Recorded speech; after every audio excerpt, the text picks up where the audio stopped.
We're still in 1 Samuel. I hadn't planned on being in 1 Samuel all the way into May, but you never know. There's more and more in there. And so we're just going to continue on with that. We've been looking at some of the main characters of 1 Samuel. We understand that we can learn from everyone. We can learn what not to do, and we can learn what to do. And we've seen both of them in the book of 1 Samuel. Hannah was a great example to us of what to do. Elkanah, her husband, not so much. We've seen Samuel, what to do, and then Eli, not so much, and his sons even worse. We've been looking at King Saul. Now, I'm going to say King Saul now because I keep saying Paul, because I always say Saul Paul when I'm talking about the New Testament. So I'm going to try to say King Saul so I can keep it straight in my own mind. But last week we looked at King Saul and how he had all of the potential in the world. He was literally head and shoulders above everyone else. He had it all going for him, but one of the pitfalls to his potential was disobedience to the known will of God. He deliberately disobeyed the known will of God, and that led to his downfall. There's another pitfall that we're going to look at today in his life, and it's very clear, and it's a very simple concept, and that's jealousy. Jealousy. Now in Scripture, the word jealousy, at least in the English translations, is used a couple different ways. The first way is a positive way, and that's that God is jealous for us. But I like the word better, zeal. Okay, it just gives us a better meaning of what jealousy means, because in our culture, jealousy always has something negative, okay? But God has a zeal for us in that He's jealous for us because we are His. He doesn't want us worshiping and serving other gods because of what it does to us. And so He's jealous for us, okay? His zeal. But what we're going to look at today is the negative word for jealousy, and that means jealous. You catch that? The negative word for jealousy. That's what we're going to see. The word means to boil or to seethe. To become so jealous that it just boils over in us and we seethe with jealousy that obviously naturally leads to anger, which I'll walk you through in just a few minutes. One person defined biblical jealousy as a greedy, prideful longing for something that someone else has, even something intangible. So it's not just a car or a house. It could be fame or promotion or whatever else. Jealousy is part of that. James 3:16 says, "For wherever there is jealousy and selfish ambition," it kind of goes together. There's a self-centeredness involved in jealousy and in selfish ambition. And wherever those two things are present, there you will find disorder and evil of every kind.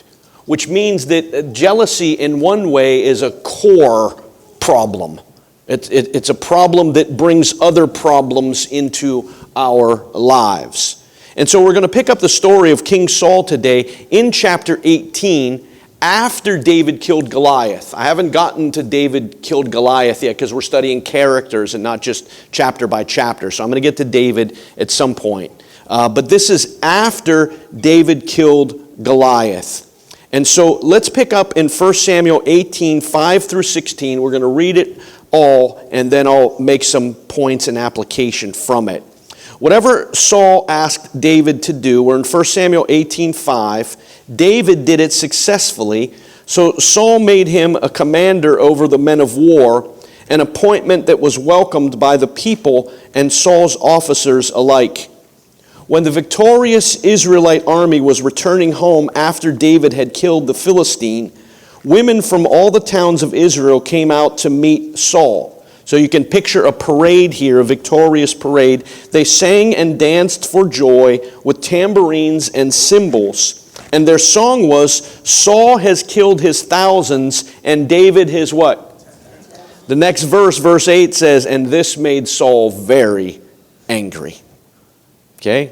Very angry. "What's this?" he said. "They credit David with 10,000s and me with only thousands. Next, they'll be making him their king." Well, he was right in that regard. So from that time on, Saul kept a jealous eye on David. Verse 10. the very next day. You see, you're going to see how jealousy leads to other bad things. Okay? The very next day, a tormenting spirit from God overwhelmed Saul. If you have a question about that part of it, you can see Pastor Rick right after the service, and he will help you with that. But simply put, he rejected God, therefore God rejected him, and he was an empty vessel on his own and became filled with other things. Okay? The very next day, a tormenting spirit from God overwhelmed Saul. And, well, let me just say this too. Why can't God do that? Do we have trouble with God doing something? We have a trouble with God doing something we don't understand. But God is God, and if he wants to send a tormenting spirit to Saul, he can do it. How that all plays out and what, I don't know. Not God. But I'm so much not God that I'm not going to lose any of my faith based on something that I don't understand here in 1 Samuel. You see what I'm saying? All right. He began to rave in his house like a madman. Watch. Jealous eye, very next day, he began to rave like a madman. David was playing the harp as he did each day, and I'll add to that, singing praises to the Lord. But, contrast words, Saul had a spear in his hand, and he suddenly hurled it at David, intending to pin him to the wall, but David escaped him twice. So here's the setting. David had just defeated Goliath, greatest victory the Israelites had seen in a while. They were cowering in fear to one man, Goliath. David defeats him. The nation rallies behind. The people sing a song. Saul has killed his thousands. David his 10,000s. Saul becomes jealous. That jealousy leads to anger, which leads to attempted murder. Is that not what it's saying here? Okay. Saul was, verse 12. Saul was then afraid of David, for the Lord was with David and had turned away from Saul. Finally, Saul sent him away and appointed him commander over 1,000 men, and David faithfully led his troops into battle. David continued to succeed in everything he did, for the Lord was with him. Verse 15, when Saul recognized this, he became even more afraid of him. How many understand that fear leads to greater fear? But all Israel and Judah loved David because he was so successful at leading the troops into battle. Here's the big takeaway. Let me pause so you can catch this and jot it down. Jealousy is bad. Did you catch that? Jealousy is bad. It's bad in itself, and it's bad in what it leads to. Proverbs 27:4 says, anger is cruel, wrath is like a flood. That causes an immense amount of destruction. But jealousy is even more dangerous. Wow. So harboring jealousy is such a dangerous thing for us and for others. Romans, because it's dealt with in the Old Testament and the New Testament, because we belong to the day, we must live decent lives for all to see. Don't participate in the darkness of wild parties and drunkenness, or in sexual promiscuity and immoral living, or in quarreling, or in jealousy. Look how it puts those all together. Look at some of the things here. The darkness of wild parties. Now you can imagine in Roman times. I'll let you fill that in. Drunkenness, sexual promiscuity. We know all those are bad. Immoral living.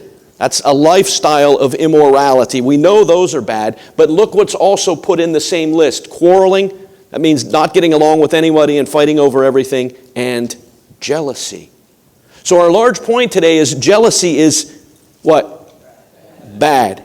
Okay? Somebody asks you after the service today, what did the pastor preach on? He preached on jealousy is bad. There are consequences to jealousy, which we've seen. First of all, jealousy leads to anger, which can lead to hatred, which leads to death.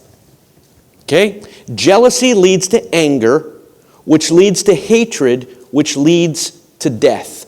Watch, the very next day, after he seethed and boiled over with jealousy, he grabbed a spear and tried to kill David. Now, you might say, well, I'm not going to kill anyone, and my jealousy hasn't gotten to the point where I'm going to kill anyone, and that's good. I would hope that it never gets to that point. But First John says this. John was one of Jesus' closest friends and apostles. Anyone who hates another brother or sister is really a murderer at heart. And where did John get that from? Do you know? Sermon on the Mount. Yeah, Sermon on the Mount. Jesus taught that. So John has had 60 years-ish by the time he writes First John, let's say 50 years. And he's been thinking about and stewing on Jesus' words. And while he might not have understood it on the Sermon on the Mount, now he gets it. And he says, it's not just about murder, because most people aren't going to murder someone. It's about hatred. And where does that hatred often come from? Jealousy. And you know that murderers don't have eternal life within them. See, death might not be literal in that sense, but death could mean death of relationship. Jealousy will destroy relationships in your life. Death could be your spiritual life. If you harbor jealousy to the point of hatred, that you wish ill on someone and you wish they would die, that's a spiritual issue. And you might already be dealing with spiritual death. Okay? Death of your purpose. As you focus more on other people and you're consumed with someone else's progress and not as much on your own. See, death does come from jealousy if we hang on to jealousy. Jealousy leads to fear.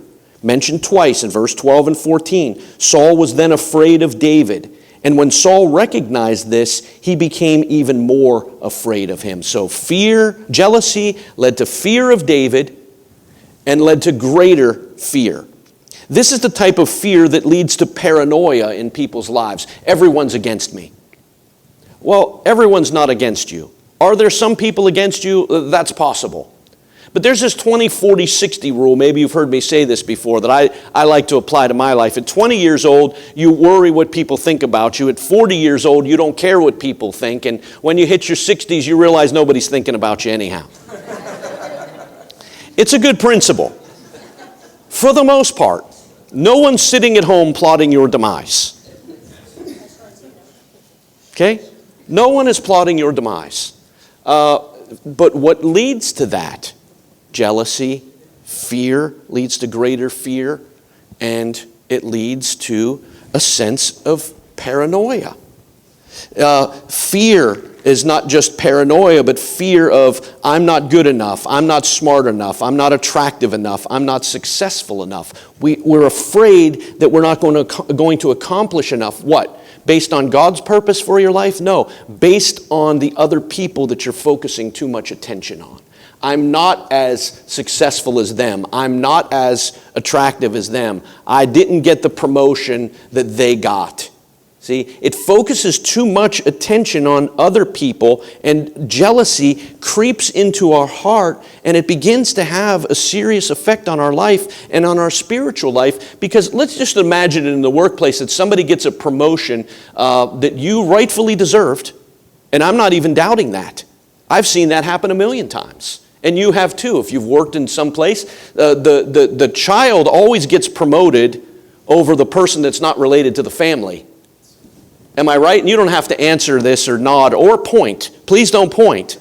But if you're in a family business, the family's always going to get promoted above you, even if that son is I can't say idiot, because I'm not sure you can say that in church. Even if he's just a terrible worker. That's so nice. Who said terrible worker? That's so nice. See, I didn't think you were that nice. Yeah, just a terrible worker, but that's the way it is. But watch what happens. You have a choice to make. You can be jealous of their position, or you can just do your job. You can either focus on them, but watch what will happen. If you allow it to happen, you'll want them to fail so that you can prove that you were better than them. And you know what the core of that is? Jealousy.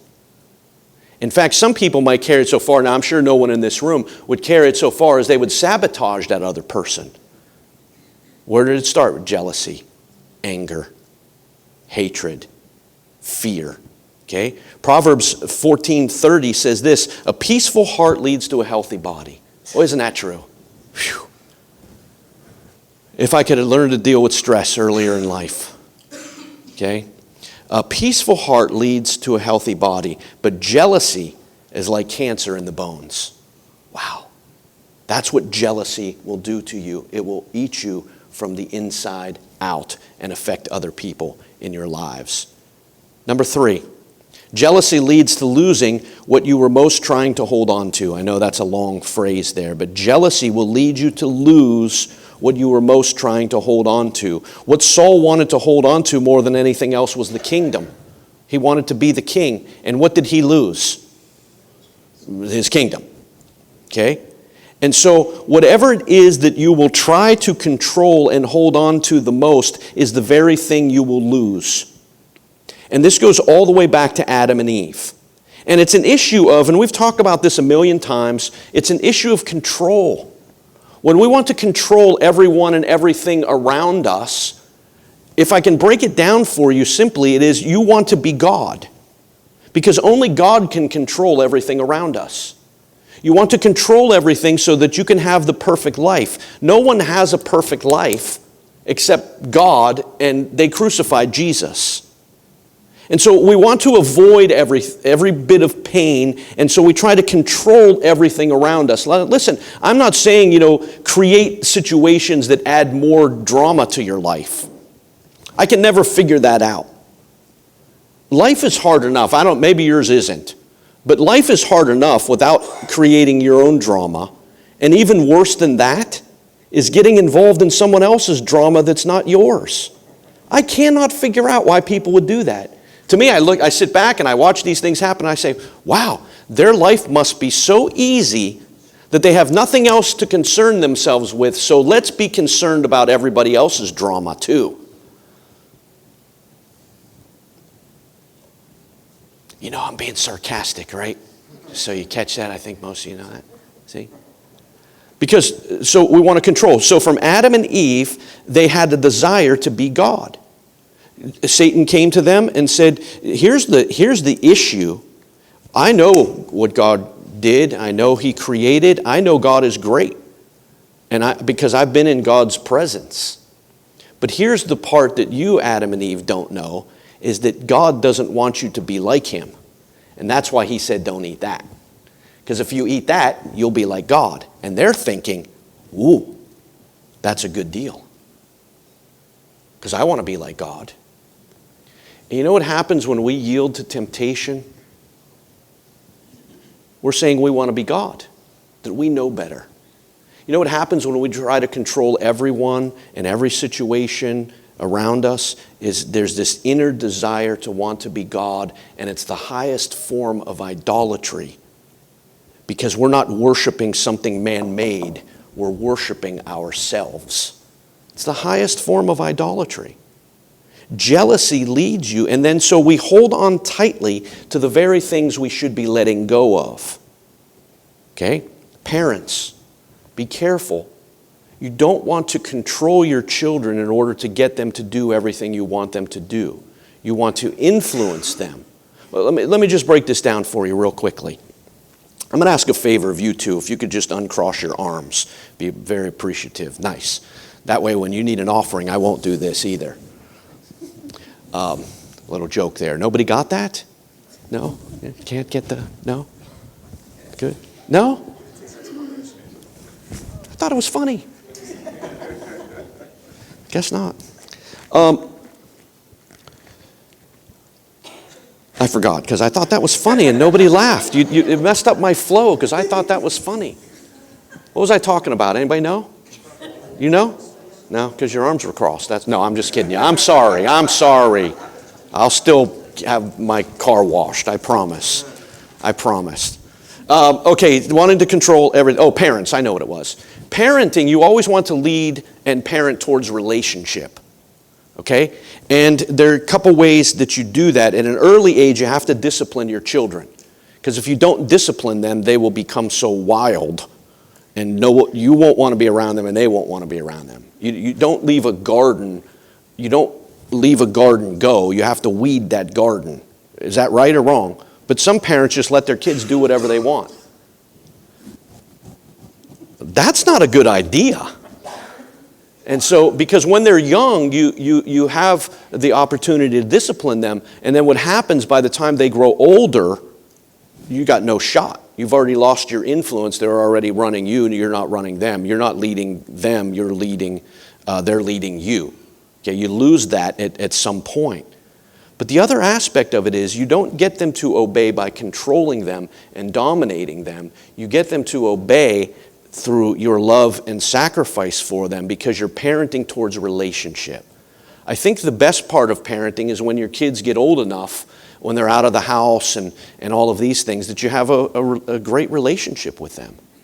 And they still want to come home, and they still call, and they still keep in touch with you, and all of these other things. But watch, let me bring it back to the point. When you want to control every aspect of their life, as soon as they have opportunity to get out of that control, they will. And so the very thing you wanted to hold on to the most is the very thing you'll lose. Okay? Now, letting go of our children is very, very difficult. We let our children go to college in Virginia, and they haven't come back since. And I hate that. But I'm going to fix them someday by showing up with my suitcase. You know that little song, Saul has killed his thousands, David his 10,000s? I have a little song for my kids. It's, that's all right, that's okay, we're going to live with you someday. But what you want to control the most is what you will ultimately lose. The very thing that you wanted the most. Grandparents, be careful to try to control your adult children or to try to control your grandchildren. Be careful. The very thing you want the most is the very thing that you'll lose. Love them. Don't control them. One other quick thing, because I didn't want to get into all this. There's a dichotomy between love and power. Whoever has more power has less love, and whoever has more love has less power. Okay, now think of a dysfunctional dating relationship, and I'll just say the boy, the girl is insanely in love with this boy, and he knows that. And he, I don't even mean in an immoral way, but controls every aspect of her life. He has power over her life, but he doesn't really love her. Because he doesn't want what's best for her, he wants what's best for him. And so you see the dichotomy there. The more power you exert, the less love you have. The more love you have, the less power you exert. And Jesus proved that on the cross. You see how that works? All right, okay, so grandparents, be careful. Leaders of all sorts, whatever you lead. And all of us are leaders in one way or another, whether it's our own lives or in the home or at work or whatever it is. Be careful. Be careful that you don't let jealousy, anger lead to such strong control that you end up losing the very thing that you're longing for. All right. So there's 3 negative aspects that jealousy leads to. Anger, which leads to hatred, to death. Number 2, jealousy leads to fear and more fear. And jealousy leads to losing what you were most trying to hold on to. That's what happened to Saul. Now, how do we control jealousy? How do we control jealousy? We're all going to have times of being jealous. Okay? How do we control it? What do we do with it? It's going to happen. Just like anger is going to happen. We're emotional people. What are we going to do with it? Number 1, rejoice with those that rejoice and mourn with those that mourn. That's in Romans 12, 14, and 15. Bless those who persecute you. Don't curse them. Pray that God will bless them. A jealous person can never pray for someone that they think is over them or better than them. They can't do it. They can't bless them because they're angry that they're succeeding, and they're not. So that breaks that. And then the New Living Translation says, be happy with those who are happy and weep with those who weep. The first way to break the control of jealousy is stop thinking only of yourself and start thinking of others. And rejoice with those that are rejoicing. And mourn with those that are mourning. If you can't be happy for someone that's succeeding, that's really a you issue. That's really something going on in your own heart, and that's really a mirror into our own heart. See, I mean, I love our church more than what I can tell you, and I love celebrating everything together. We're a good celebrating church. And I know it involves food. You're welcome.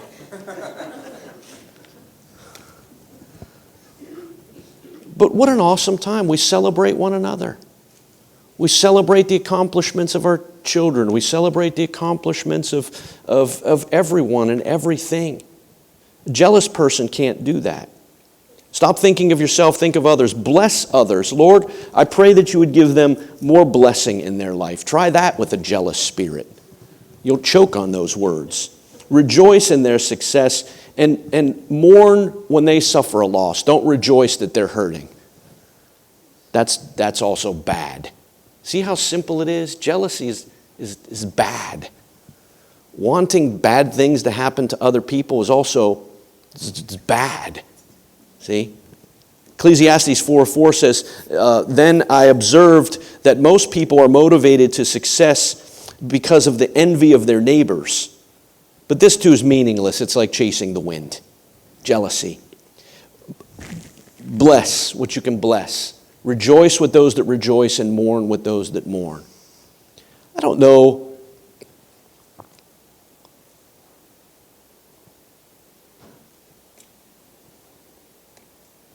I don't know that I've experienced this so much at this church, but I've seen it and I've heard it, is that we can sometimes, as Christians, we have to be careful that we don't become so judgmental that we can't rejoice with others that rejoice. And sometimes I've seen this, again, not really here that I know of or in my own life, but like people are afraid to get a new car or something because they're afraid of what other people will say. To me, I'm thrilled. Thank God you got a job. Thank God you have a nice car that when you turn it on to go to church, you can get there. I'm thrilled when other people succeed. And you know what? I have opportunity to succeed too. Do you know what I'm saying? It's just a terrible way to live. Just looking at somebody, oh, they got a new car, they must be whatever. Well, don't be like that. That is also bad. Oh, they got a new house. Look where they live. They must. They must what? Work hard? They must have sacrificed and gone to college, stayed up all night studying so that they could pass the certification that they needed in their known field, worked enough years to elevate themselves to make a decent living salary. Yeah, they must have what? Sorry, that's a little strong. I just don't really like that kind of stuff. Work hard. I don't know what to tell you. Put up with garbage at work so you can advance someday. I don't know what to tell you. That's all I got. How many are almost ready for Pastor to be done? Amen. Cross your arms if you're ready for him to be done. There's another boy that ain't getting no offering. These guys I was teasing. This one actually raised his hand and said, yes, I wish Pastor was done.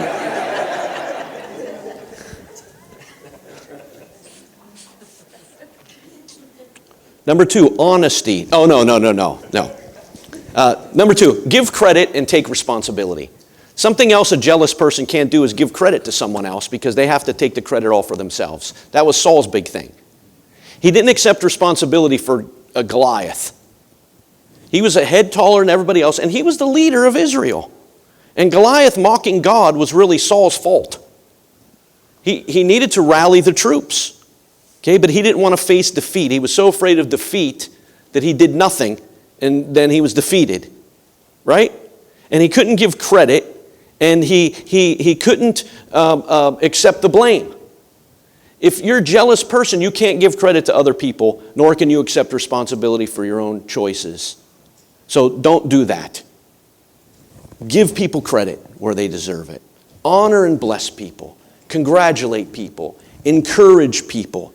And when you make a mistake, take responsibility for it. That's all. It's as simple as that. Romans 12:16 says, live in harmony with each other. Don't be too proud to enjoy the company of ordinary people. I love that phrasing. And don't think you know it all. So, insecure know-it-alls can never give credit or take blame. So my notes say this. I'm a very simple person. Don't be an insecure know-it-all. You can jot that down. Don't be like that. Don't be an insecure know-it-all because you can never give blame and you'll never take responsibility. And jealousy will rule and reign in your heart. Number 3, this is the last one. It's the last one. I'm almost done. Okay.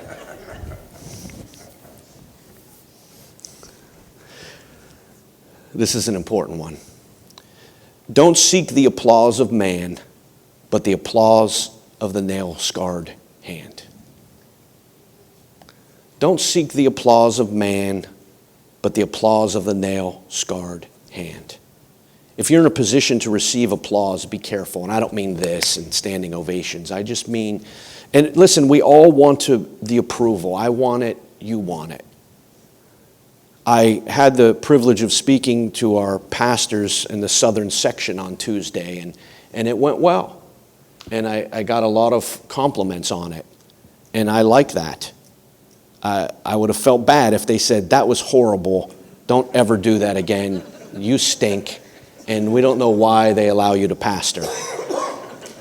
Okay? There's a difference between liking that and living for it. Because when you live for the applause of other people, you're going to compromise at some point. But when you live wholly committed to Jesus Christ, you won't get the approval of some people.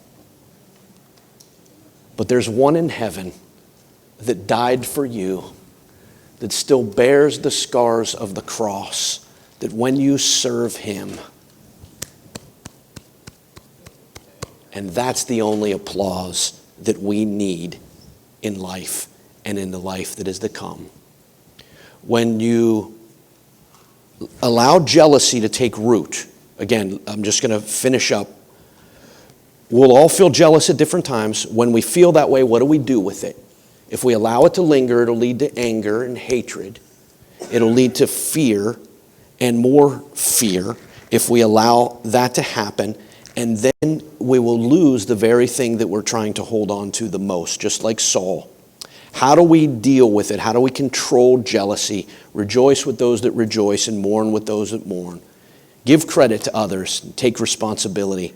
Number 3, don't seek the applause of man, but the applause of the nail-scarred hand. When you live for God, the nail-scarred hand applauds. And that's all you need. And all God's people said, amen. Amen.